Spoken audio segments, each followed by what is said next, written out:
नमस्कार मित्रों, आज हम श्री राम कृष्ण वचनामृत में जानेंगे कि अवतार क्यों होते हैं। क्या ब्रह्म ज्ञान के बाद ज्ञान और विज्ञान दोनों को फेंक दिया जाता है। हठ योग के विषय में श्री राम कृष्ण जी के विचार क्या थे और इसके अतिरिक्त ढेर सारा ज्ञान। कृपया ध्यान से सुने और श्रद्धा पूर्वक सुने। तो आइए चलते हैं श्री राम कृष्ण वचनामृत रूपी वट वृक्ष के तले। परिच्छेद 50। श्री राम कृष्ण अपनी छोटी खाट पर बैठे मसहरी के भीतर ध्यान कर रहे हैं। रात के 7-8 बजे होंगे। मास्टर और उनके एक मित्र हरि बाबू जमीन पर बैठे हैं। आज सोमवार तारीख 20 अगस्त 1883 है। हृदय ने श्री राम कृष्ण की बड़ी सेवा की थी। वे घर पर बीमार हैं, यह सुनकर श्री राम कृष्ण बहुत चिंतित हुए हैं। इसीलिए एक भक्त ने राम चटर्जी के हाथ 10 रुपए भेजे हैं हृदय को भेजने के लिए। देने के समय श्री राम कृष्ण वहां उपस्थित नहीं थे। वही भक्त एक लोटा भी लाए हैं। श्री राम कृष्ण ने उनसे कहा था, यहाँ के लिए एक लोटा लाना, भक्त लोग पानी पिएंगे। श्री राम कृष्ण मास्टर से मसहरी के भीतर ध्यान कर रहा था। फिर सोचा कि यह तो केवल एक रूप की कल्पना ही है, इसीलिए फिर अच्छा न लगा। अच्छा होता यदि ईश्वर बिजली की चमक की तरह अपने आप को झट से प्रकट करते। फिर मैंने सोचा, कौन ध्यान करने वाला है और ध्यान करूं ही किसका। मास्टर: जी हाँ, आपने कह दिया है कि ईश्वर ही जीव और जगत आदि सब कुछ है। जो ध्यान कर रहा है वह भी तो ईश्वर ही है। श्री राम कृष्ण: फिर बिना ईश्वर के कराए तो कुछ होने वाला नहीं। वे अगर ध्यान कराएं तो ध्यान होगा। इस पर तुम्हारा क्या मत है। मास्टर: जी, आपके भीतर अहम का भाव नहीं है, इसीलिए ऐसा प्रतीत हो रहा है। जहां अहम नहीं रहता वहां ऐसा ही हुआ करता है। श्री राम कृष्ण: पर मैं दास हूं, सेवक हूं। इतना अहम भाव रहना अच्छा है। जहां यह बोध रहता है कि मैं ही सब कुछ कर रहा हूं, वहां मैं दास हूं और तुम प्रभु हो, यह भाव बहुत अच्छा है। जब सभी कुछ किया जा रहा है तो सेव्य सेवक भाव से रहना ही अच्छा है। मास्टर सदा पर ब्रह्म के स्वरूप का चिंतन करते हैं, इसीलिए श्री राम कृष्ण उनको लक्ष्य करके फिर कह रहे हैं, ब्रह्म आकाश की तरह है, उनमें कोई विकार नहीं है। जैसे आग के कोई रंग नहीं है, पर हाँ, अपनी शक्ति के द्वारा वे विविध आकार के हुए हैं। सत्व, रज, तम, ये 3 गुण शक्ति ही के गुण हैं। आग में यदि सफेद रंग डाल दो तो वह सफेद दिखेगी, यदि लाल रंग डाल दो तो वह लाल दिखेगी, यदि काला रंग डाल दो तो वह काली दिखेगी। ब्रह्म सत्व, रज और तम इन 3 गुणों से परे है। वे यथार्थ में क्या हैं, यह मुंह से नहीं कहा जा सकता। वे वाक्य से परे हैं। नेति नेति, ब्रह्म यह नहीं वह नहीं करके विचार करते हुए जो बाकी रह जाता है और जहां आनंद है वही ब्रह्म है। एक लड़की का पति आया है। वह अपने बराबरी के युवकों के साथ बाहर वाले कमरे में बैठा है। इधर वह लड़की और उसकी सहेलियां खिड़की से देख रही हैं। सहेलियां उसके पति को नहीं पहचानती। वे उस लड़की से पूछ रही हैं, क्या वह तेरा पति है। लड़की मुस्कुरा के कहती है, नहीं। एक दूसरे युवक को दिखाकर वे पूछती हैं, क्या वह तेरा पति है। वे लड़की फिर कहती है, नहीं। एक तीसरे युवक को दिखाकर वे फिर पूछती है, अरे क्या ये तेरा पति है? और वह फिर कहती है, नहीं। अंत में उसके पति की ओर इशारा करके उन्होंने पूछा, क्या ये तेरा पति है? तब उसने हाँ या नहीं कुछ नहीं कहा, केवल मुस्कुराई और चुप्पी साध ली। तब सहेलियों ने समझा वही उसका पति है। जहां ठीक ब्रह्म ज्ञान होता है वहां सब चुप हो जाते हैं। मास्टर, जैसा आपने कहा कि पके हुए घी में अगर कच्ची पूड़ी छोड़ दी जाए तो फिर आवाज होने लगती है, आप बोलते हैं भक्तों का चैतन्य कराने के लिए। श्री रामकृष्ण मास्टर से हाजरा महाशय की चर्चा करते हैं। श्री रामकृष्ण, अच्छे मनुष्य का स्वभाव कैसा है मालूम है? वह किसी को दुख नहीं देता, किसी को झमेले में नहीं डालता। किसी किसी का ऐसा स्वभाव है कि कहीं न्योता खाने गया हो तो शायद कह दिया मैं अलग बैठूंगा। ईश्वर पर यथार्थ भक्ति रखने से ताल के विरुद्ध पैर नहीं पड़ते। मनुष्य किसी को झूठ मूठ भी कष्ट नहीं देता। दुष्ट लोगों का संग करना अच्छा नहीं है, उनसे अलग रहना पड़ता है, अपने को उनसे बचाकर चलना पड़ता है। तुम्हारा क्या मत है इस पर मास्टर? मास्टर जी, दुष्टों के संग रहने से मन बहुत गिर जाता है। हाँ, जैसा आपने कहा, वीरों की बात दूसरी है। श्री रामकृष्ण, कैसे? मास्टर, कम आग में थोड़ी सी लकड़ी डाल दो तो वह बुझ जाती है, पर धधकती हुई आग में केले का पेड़ भी झोंक देने से आग का कुछ नहीं बिगड़ता, वह पेड़ ही जलकर भस्म हो जाता है। श्री रामकृष्ण मास्टर के मित्र हरिबाबू की बात पूछ रहे हैं। मास्टर, ये आपके दर्शन करने आए हैं, ये बहुत दिनों से विपत्निक हैं। श्री रामकृष्ण हरिबाबू से, तुम क्या करते हो? मास्टर ने उनकी ओर से कहा, ऐसा कुछ नहीं करते, पर अपने माँ बाप भाई बहन आदि की बड़ी सेवा करते हैं। श्री रामकृष्ण हंसते हुए, यह क्या है, तुम तो कुम्हड़ा काटने वाले जेठ जी बने, तुमने संसारी हुए न हरिभक्त। यह अच्छा नहीं। किसी किसी परिवार में एक पुरुष होता है जो रात दिन लड़के बच्चों से घिरा रहता है।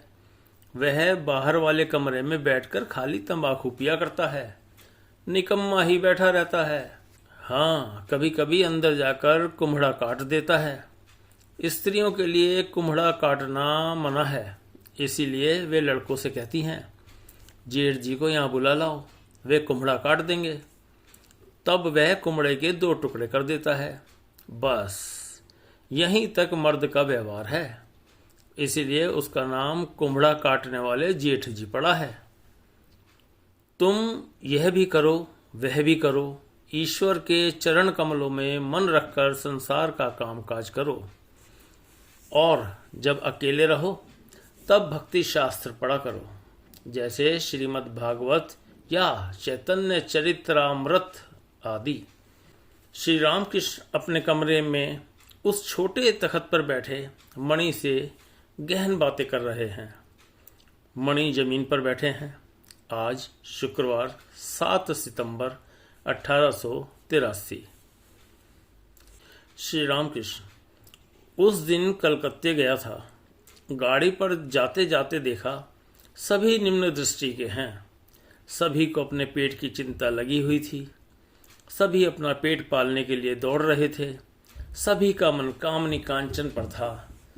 हाँ, 1-2 को देखा कि वे ऊर्ध्व दृष्टि हैं, ईश्वर की ओर उनका मन है। मणि, आजकल पेट की चिंता और भी बढ़ गई है। अंग्रेजों का अनुकरण करने में लगे हुए लोगों का मन विलास की ओर अधिक मुड़ गया है, इसीलिए अभावों की वृद्धि हुई है। श्री रामकृष्ण, ईश्वर के विषय में उनका कैसा मत है, यह बताओ। मणि ने कहा, वे निराकारवादी हैं। इस पर श्री राम कृष्ण ने कहा, हमारे यहाँ भी यह मत है। थोड़ी देर दोनों चुप रहे। तब श्री राम कृष्ण अपनी ब्रह्म ज्ञान की दशा का वर्णन कर रहे हैं। श्री राम कृष्ण, मैंने एक दिन देखा कि एक ही चैतन्य सर्वत्र है, कहीं भेद नहीं है। पहले ईश्वर ने दिखाया कि बहुत से मनुष्य और जीव जंतु हैं, उनमें बाबू लोग हैं, अंग्रेज और मुसलमान हैं, मैं स्वयं हूँ, मेहतर है, कुत्ता है, फिर एक दाढ़ी वाला मुसलमान है। उसके हाथ में एक छोटी थाली है जिसमें भात है। उस छोटी थाली का भात वह सबके मुंह में थोड़ा थोड़ा दे गया। मैंने भी थोड़ा सा चखा। एक दूसरे दिन दिखाया कि विष्ठा, मूत्र, अन्न, व्यंजन, तरह तरह के खाने की चीजें पड़ी हुई हैं। एकाएक भीतर से जीवात्मा ने निकलकर आग की लौ की तरह सब चीजों को चखा। मानो जीभ हिलाते हुए सभी चीजों का एक बार स्वाद ले लिया। विष्ठा, मूत्र, सब कुछ चखा। इससे ईश्वर ने दिखा दिया कि सब एक है, अभेद है। फिर एक बार दिखाया कि यहाँ के अनेक भक्त हैं, पार्षद, अपने जन। ज्यों ही आरती का शंख और घंटा बज उठता, मैं कोठी की छत पर चढ़कर व्याकुल हो चिल्ला कर कहता, अरे तुम लोग कौन, कहाँ हो? आओ, तुम्हें देखने के लिए मेरे प्राण छटपटा रहे हैं। अच्छा श्री राम कृष्ण, जैसे ठीक उदय के समय का सूर्य अनायास ही देखा जा सकता है, वह आंखों को झुलसाता नहीं बल्कि उनको तृप्त कर देता है। भक्त के लिए भगवान का भाव कोमल हो जाता है। वे अपना ऐश्वर्य छोड़ भक्त के पास आ जाते हैं।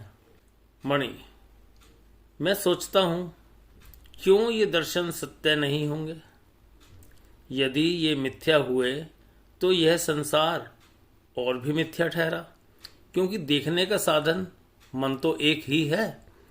फिर वे दर्शन शुद्ध मन से होते हैं और सांसारिक पदार्थ इसी अशुद्ध मन से देखे जाते हैं।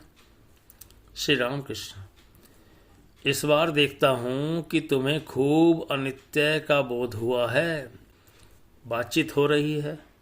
इसी समय कुछ बंगाली सज्जन कमरे में आए और श्री राम कृष्ण को प्रणाम करके उन्होंने आसन ग्रहण किया। उनमें एक व्यक्ति श्री राम कृष्ण के पहले से परिचित हैं। ये लोग तंत्र के मत से साधना करते हैं, पंचमकार साधन। श्री राम कृष्ण अंतर्यामी हैं, उनका संपूर्ण भाव समझ गए। उनमें एक आदमी धर्म के नाम से पापाचरण भी करता है। यह बात श्री राम कृष्ण सुन चुके हैं। उसने किसी बड़े आदमी के भाई की विधवा के साथ अवैध प्रेम कर लिया है और धर्म का नाम लेकर उसके साथ पंचमकार की साधना करता है। यह भी श्री राम कृष्ण सुन चुके हैं। श्री राम कृष्ण का भाव संतान भाव है। वे हर एक नारी को माता समझते हैं, वेश्या को भी, और स्त्रियों को भगवती का एक रूप समझते हैं। श्री राम कृष्ण, अचलानंद कहाँ है? उस दिन काली किंकर आया था और एक जन था। अचलानंद और उसके शिष्यों का और ही भाव है, मेरा संतान भाव है। आए हुए बाबू लोग चुपचाप बैठे हुए हैं, कुछ बोलते नहीं। श्री राम कृष्ण, मेरा संतान भाव है। अचलानंद यहाँ आकर कभी कभी रहता था, खूब शराब पीता था। मेरा संतान भाव है। यह सुनकर अंत में उसने हट पकड़ा, कहने लगा, स्त्री को लेकर वीर भाव की साधना तुम क्यों नहीं मानोगे? शिव की रेख भी नहीं मानोगे?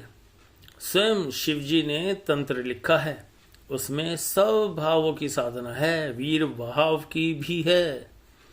मैंने कहा, मैं क्या जानूं जी, मुझे यह सब अच्छा नहीं लगता। मेरा संतान भाव है। विभूतियों के लिए लोग तंत्र के मत से पंचमकार की साधना करते हैं। परंतु उनकी बुद्धि कितनी हीन है। कृष्ण ने अर्जुन से कहा है, भाई, अष्ट सिद्धियों में किसी एक के रहने पर तुम्हारी शक्ति तो थोड़ी बढ़ सकती है, परंतु तुम मुझे न पाओगे। विभूति के रहते माया दूर नहीं होती, माया से फिर अहंकार होता है। कैसी हीन बुद्धि है। घृणास्पद स्थान से 3 घूंट शराब पीकर क्या लाभ हुआ? मुकदमा जीतना। शरीर, रुपया, ये सब अनित्य है। इसके लिए इतना हट क्यों? हठ योगियों की दशा देखो ना। शरीर किसी तरह दीर्घायु हो, बस इसी ओर ध्यान लगा रहता है। ईश्वर की ओर लक्ष्य नहीं है। नेति धोती, बस पेट साफ कर रहे हैं। नल लगाकर दूध ग्रहण कर रहे हैं। सुनो, एक सुनार था। उसकी जीभ उलटकर तालू पर चढ़ गई थी। तब जड़ समाधि की तरह उसकी अवस्था हो गई थी। फिर वह हिलता ढुलता ना था। बहुत दिनों तक उसी अवस्था में रहा। लोग आकर उसकी पूजा करते थे। कुछ साल बाद एकाएक उसकी जीभ सीधी हो गई। तब उसे पहले की तरह चेतना हो गई। फिर वही सुनार का काम करने लगा। सब हंसते हैं। वे सब शरीर के कर्म हैं। उससे प्राय ईश्वर के साथ कोई संबंध नहीं रहता। शालिग्राम का भाई, उसका लड़का वंशलोचन का व्यवसाय करता था। 82 तरह के आसन जानता था। वह योग समाधि की भी बहुत सी बातें कहता था, परंतु भीतर ही भीतर उसका कामिनी कांचन में मन था। दीवान मदन भट्ट की कुछ 1000 रुपयों की एक नोट पड़ी थी। रुपयों की लालच में वह उसे झट निकल गया। बाद में फिर किसी तरह निकाल लेता, परंतु नोट उससे वसूल हो गई। अंत में 3 साल के लिए जेल गया। मैं सरल भाव से सोचता था, शायद उसकी आध्यात्मिक उन्नति बहुत हो चुकी है। सच कहता हूं, राम दुहाई। उस देश की भगवतिया तेलिन कर्ता भजा दल की है। वे सब औरत लेकर साधना किया करते हैं। एक पुरुष के हुए बिना स्त्री की साधना होगी ही नहीं। उस पुरुष को राग कृष्ण कहते हैं। 3 बार स्त्री से पूछा जाता है, तूने कृष्ण को पाया? वह स्त्री 3 बार कहती है, पाया। भगवतिया शूद्र हैं, तेलिन हैं, परंतु सब उनके पास जाकर उनके पैरों की धूल लेते थे, उसे नमस्कार करते थे। तब जमींदार को इस पर बड़ा क्रोध आ गया। मैंने उसे देखा है। जमींदार ने उसके पास एक बदमाश भेज दिया।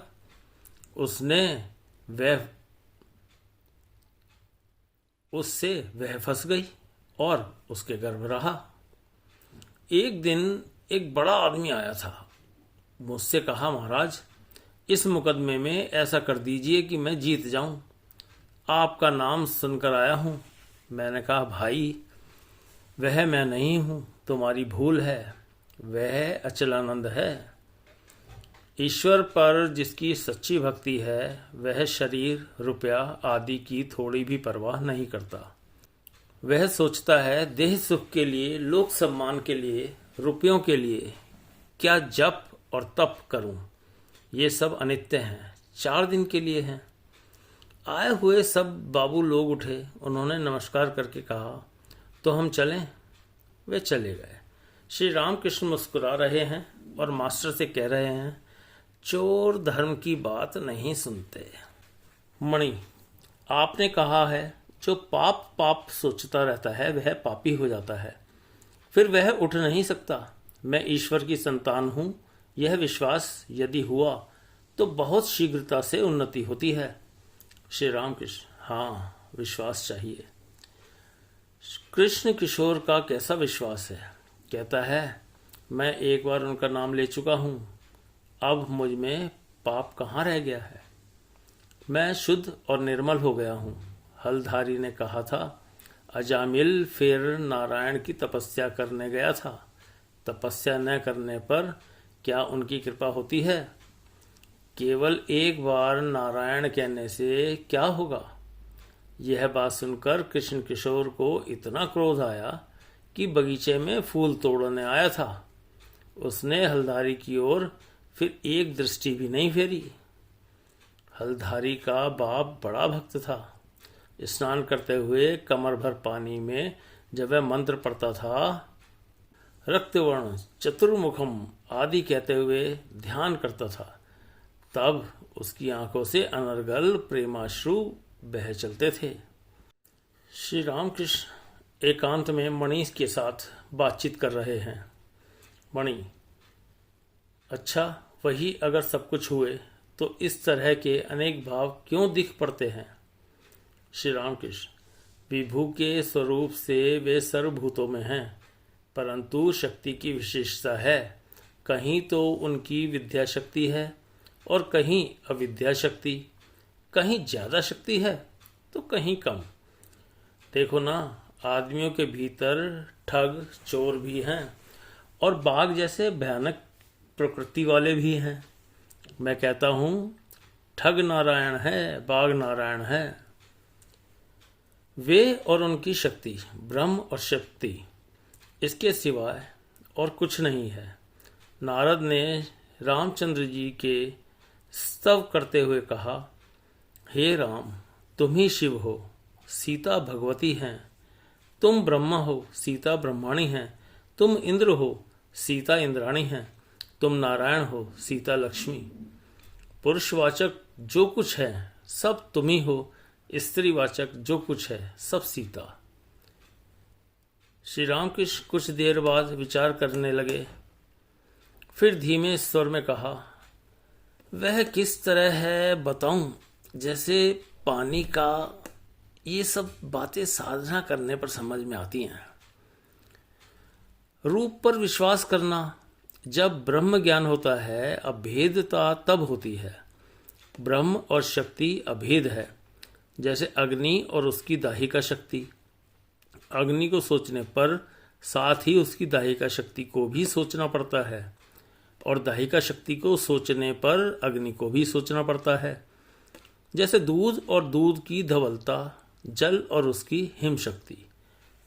परंतु ब्रह्म ज्ञान के बाद भी अवस्था है। ज्ञान के बाद विज्ञान है। जिसे ज्ञान है, जिसे बोध हो गया, उसमें अज्ञान भी है। शतपुत्रों के शोक से वशिष्ठ को भी रोना पड़ा था। लक्ष्मण के पूछने पर राम ने कहा, भाई, ज्ञान और अज्ञान के पार जाओ। जिसे ज्ञान है उसे अज्ञान भी है। पैर में अगर कांटा चुभ जाए तो एक दूसरा कांटा लेकर पहले वाला निकाल दिया जाता है, फिर इसके बाद दूसरा कांटा भी फेंक दिया जाता है। मणि: क्या अज्ञान और ज्ञान दोनों फेंक दिए जाते हैं।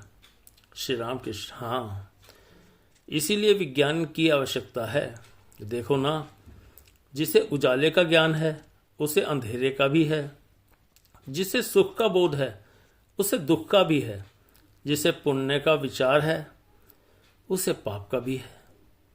जिसे भले का स्मरण है उसे बुरे का भी है।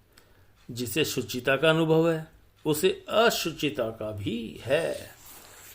जिसे अहम का ध्यान है उसे तुम का भी ध्यान है। विज्ञान अर्थात उन्हें विशेष रूप से जानना। लकड़ी में आग है, इस बोध, इस विश्वास का नाम है ज्ञान। और उस आग से खाना पकाना, खाना खाकर हष्ट-पुष्ट होना, इसका नाम है विज्ञान। ईश्वर हैं हृदय में, ये बोध होना, इसका नाम है ज्ञान। और उनके साथ वार्तालाप, उन्हें लेकर आनंद करना, चाहे जिस भाव से हो, दास्य या सख्य या वात्सल्य या मधुर से, इसका नाम विज्ञान। जीव और यह प्रपंच वे ही हुए हैं, इसके दर्शन करने का नाम है विज्ञान। एक विशेष मत के अनुसार कहा जाता है कि दर्शन हो नहीं सकते, कौन किसके दर्शन करे। वह तो अपने ही स्वरूप के दर्शन करता है। काले पानी में जहाज जब चला जाता है तब लौट नहीं सकता। लौटकर खबर नहीं दे सकता। मणि, जैसा आप कहते हैं, मॉन्यूमेंट के ऊपर चढ़ जाने पर फिर नीचे की खबर नहीं रहती कि गाड़ी घोड़े मेम साहब घर द्वार दुकान ऑफिस कहाँ है। श्री राम कृष्ण, अच्छा, आजकल काली मंदिर में नहीं जाया करता, कुछ अपराध तो ना होगा। नरेंद्र कहता था, ये अब भी काली मंदिर जाया करते हैं। मणि, जी, आपकी नई नई अवस्थाएं हुआ करती हैं, आपका भला अपराध क्या है। श्री राम कृष्ण, अच्छा, हृदय के लिए उन लोगों ने सेन से कहा था हृदय बहुत बीमार है, उसके लिए आप 2 धोतियाँ और 1-2 कमीज लेते आइएगा, हम लोग उसके गांव में भेज देंगे। सेन बस 2 ही रुपए लाया। यह भला क्या है, इतना धन है और यह दान। कहो जी, हे ईश्वर, ईश्वर ही वस्तु है। मणि, जी, मेरी समझ में तो यह आता है कि जिसे ईश्वर की जिज्ञासा है, ज्ञान लाभ जिसका उद्देश्य है, वह कभी ऐसा नहीं कर सकता। इस पर श्री राम कृष्ण ने एक गहरी सांस लेते हुए कहा, ईश्वर ही वस्तु है और सब अवस्तु। शेष क्रमशः। हमारे चैनल को सब्सक्राइब अगर नहीं किया तो ज़रूर करें, वह इस वीडियो को जिन लोगों तक आपको लगे पहुंचना चाहिए उन तक ज़रूर पहुंचाएं। मिलते हैं जल्दी। धन्यवाद।